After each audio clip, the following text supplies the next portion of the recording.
Hi, this is Mr. Wakeling from MrWakeling.com, and today we will be looking at rearranging equations.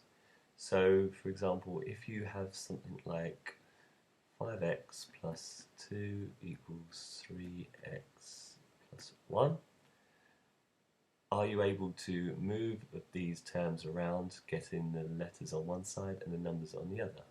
Okay, and the app will help you to do that with a bit of dragging and dropping. So I'm doing this on a simulator at the moment, but on the iPad you can actually drag these around, and as you see 4k move across, it becomes a minus.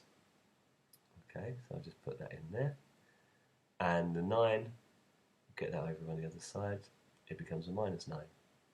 Now, depending on how you want to look at this, you could say that you've changed the side, so you've changed the sign. I know some people don't like that, so you can think of it as taking 9 from both sides. So if I take 9 from there, that becomes 0, and then I take 9 from this side. Okay, whatever helps you to learn the best, that's fine.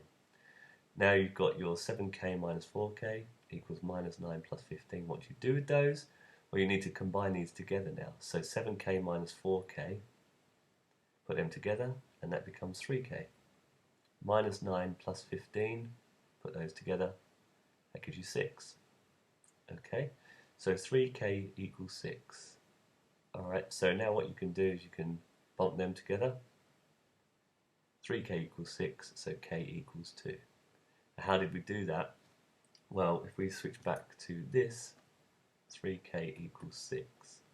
If we look at this one in a bit more detail here, 3k is actually the same as saying 3 times k, or k times 3. Sorry, k times 3. So, when you take times 3 over the other side, that becomes a divide 3, or you're dividing both sides by 3 to get rid of this times 3 on this left-hand side here.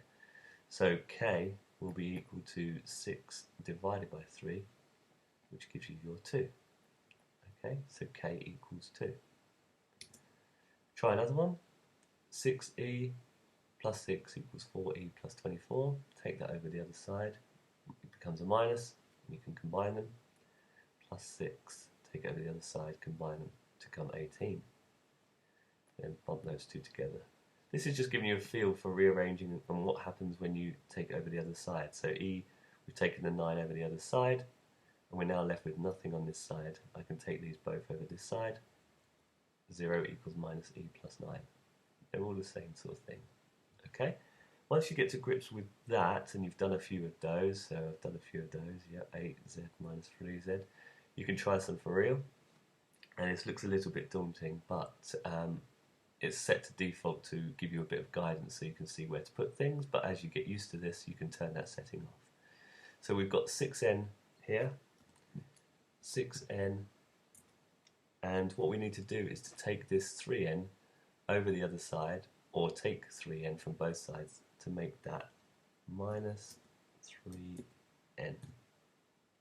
We still have this minus 9 here, we haven't touched that yet, so that will be minus 9. And we've got left on this side plus 0, which we just write as 0.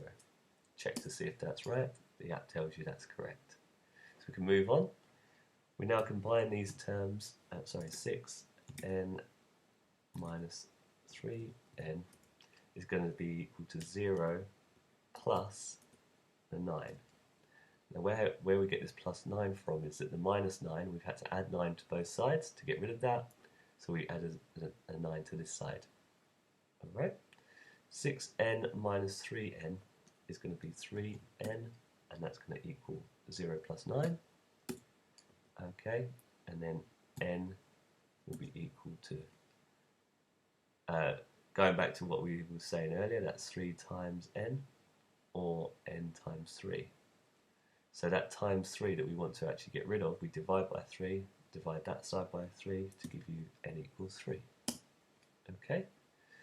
So when you get your answer like this, just a final thing to make sure you get your answer correct is to use n equals 3 and substitute that back into your original equation. And if the left hand side does equal the right hand side, then you know you've done the right thing. So let's just have a look to see if this is right. N equals 3, so 6 lots of n is going to be 18 minus 9. And on the right hand side we've got 3n, which is 9, plus 0. 18 minus 9 is 9, equals 9, so you can give yourself a big tick and you'll know that you've done that correctly. Okay, so with a lot of the questions in the GCSE maths, you can actually check your answer back into the equation, and if this said 9 equals 7, for example, you know you've done something wrong somewhere. Okay, so I hope that helps, and that's a little exam tip for you. If you have any feedback, let me know at mrwakeling.com. Okay, thank you. Bye.